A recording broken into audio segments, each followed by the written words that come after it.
times there.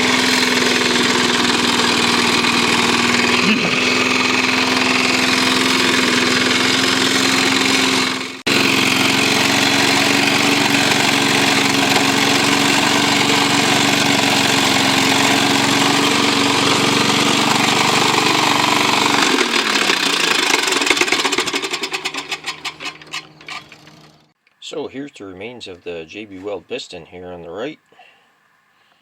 See, it's broken up pretty good. Big crack here on this side. Basically whatever held the piston pin in let go.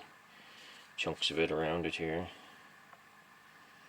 But the JB Weld crankshaft conrod journal there seems to have held up pretty good. And the conrod there, the bearing on it's doing okay, and it didn't really tear the bore up too bad with the end of the rod and the piston pin flinging around in it there. After the piston let go, it slammed into the cylinder head and stayed at the top, so lots of destruction.